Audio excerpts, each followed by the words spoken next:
ես շատ եմ ուզում ուղղակի նայեմ նրան, ում ձեռքը բարձրացել է, այդ տղաների նկարները մաքրել է, այն նայեմ իր աչքերին ու ասեմ, դու գիտես այդ երեխեքը, նու կոնկրետ իմ երեխան ինչի միջով է անցել։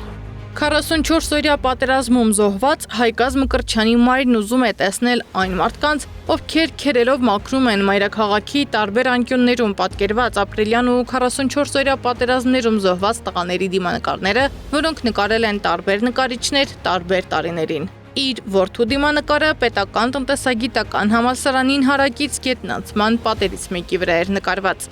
Ուրիշ ոչ մի բան իրանք չեն տեսնում, թափած սալիկները չեն տեսնում, աղբը չեն տեսնում, մնացած այն անշնոր կանճորնի նկարները չեն տեսնում,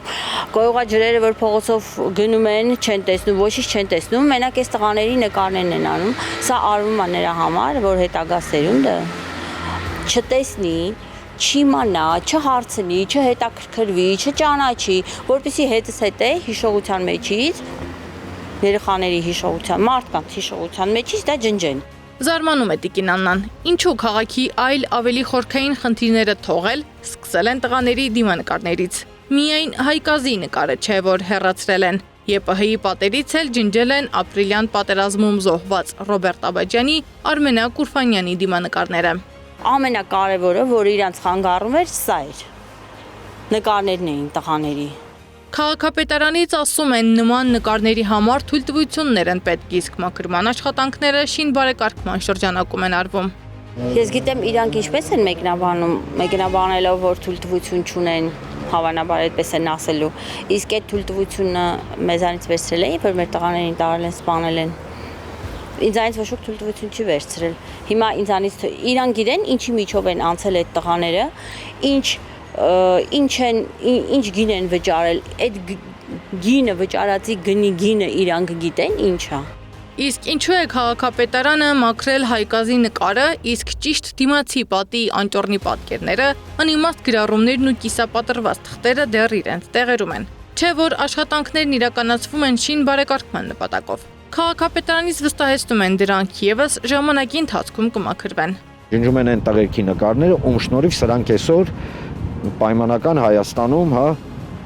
իրանք պայմանական, ոչ թե Հայաստանը, փառք Աստծո, իրենք փորձում են իրենց իշխանությունը պահպանել։ Կամ վերցնենք այլ օրինակ, նույն Արցախի դրոշի դեմ, հա, կռիվը։ Մենք եկեք ֆիքսենք, Արցախի դրոշի դեմ կռվում են Նիկոլ Փաշինյանն ու Իլհամ Ալիևը եւ Էրդողանը, վերջ, էլ կռվող աշխարհում չկա։ Հանրային դժգոհությունը սակայն միայն դիմանկարների հետ կապված չէ։ Վերջին օրերին քննարկումների կենտրոնում է հայտնվել նաև Ֆրանսիայի հրապարակում տեղադրված Արցախի դրոշի պատմությունը։ 2022 թվականից այնտեղ ծածանվող դրոշը ըստ տարածված տեղեկությունների հեռացվել է քաղաքապետարանի հանձնարարությամբ։ Քաղաքացիները նույն օրը վերականգնել են այն, սակայն հաջորդ առավոտյան դրոշը կրկին անհետացել է։ Երեկոյան այն նորից տեղադրելու փորձի ժամանակ երկու երիտասարդ բերման են ենթարկվել ոստիկանություն։ Մեր հարցերին, թե արդյոք հենց քաղաքապետարանն է հեռացրել Արցախի դրոշը եւ ինչ հիմնավորմամբ ամբողջ օրվա ընթացքում պատասխան չստացանք։ Խնդիրը նույնիսկ մեր նահատակված եղբայրները չեն։ Խնդիրը դա չի, խնդիրը ավելի գլոբալ է։ Երբ որ դու զրկում ես մարդուն ինքնությունից, դու մարդուն անասնացնում ես, animal step-ա կոչվում։ Եվ այդ animal step-ի, այսինքն կենդանու քայլ անելուց, երբ որ դու զրկում ես էթնոքաղաքական միավորին այն կարևորագույն ինքնության էլեմենտներից, ապա դու իրան սպանդի ես նախապատրաստում։ Նույնը անում էին օրինակ նացիստները համակենտրոնացման ճամբարներում, երբ որ մարդկանց զրկում էին ինքնությունից, համար էին դաջում ձեռքի վրա։